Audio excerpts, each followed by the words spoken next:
Picking up today's vlog where I left off yesterday, that's with half of a functioning voice and wrapping up the challenge of the month videos. I feel like when I try and talk a bit louder, it goes worse, but when I deepen my voice and I talk really quietly, it seems to be better.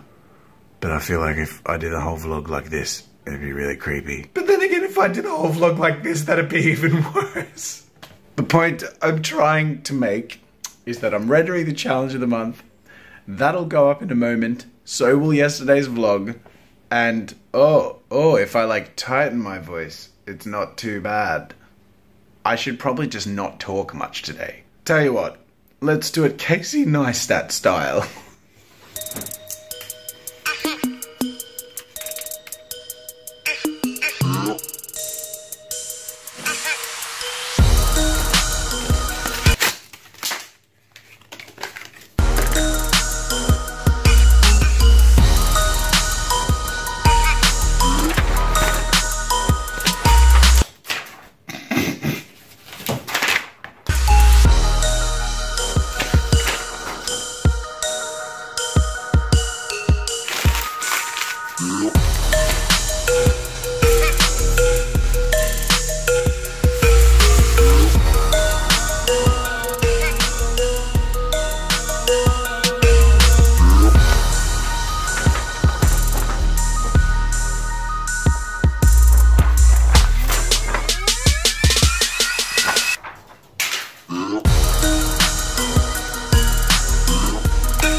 I've run out of time. Which means that it's also time to put the JAZZA Neistat impression to an end. It was beautiful while it lasted. After a full day of pretty much not using my voice, I feel like I'm starting to get it back, so I'm gonna continue to take it chill.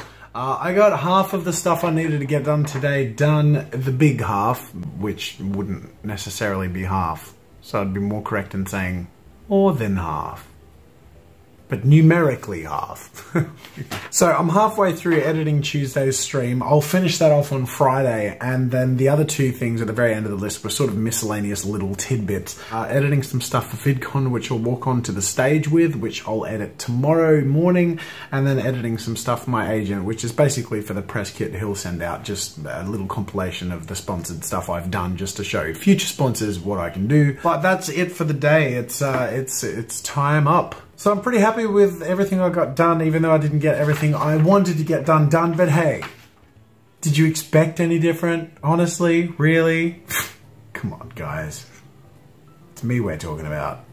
I'm obnoxious, but consistent. And I consistently miss my deadlines. So I'm gonna wrap up with a question of the day, which I'll take from Emmy Guitar X Girlbird, who says, would you ever do a collab with a much smaller channel than yours, like a music channel or a gaming channel? The answer to that is yes, but it's not a simple yes, because a collaboration or a good collaboration fit comes down to a few factors. I'd put it to roughly three. The first being demographics, or the audiences that you both individually have.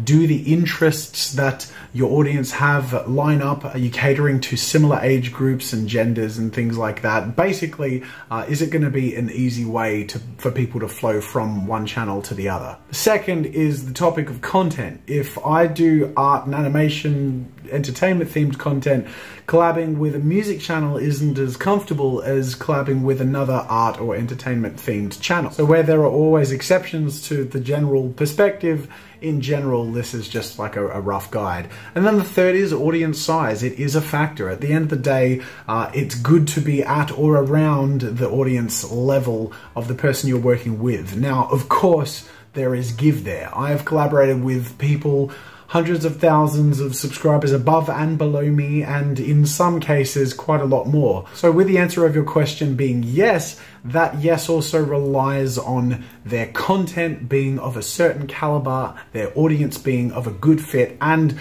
also having some sort of audience. If they have 0 subscribers and I have 1.8 million, that's a very obvious one-sided collaboration. But that being said, every now and then I'll do a shout out, or I'll get involved with or plug someone who is at 0 because I see what they're doing and I see that they're working hard. But that's not really a collaboration. A collaboration really is a group effort to build each other.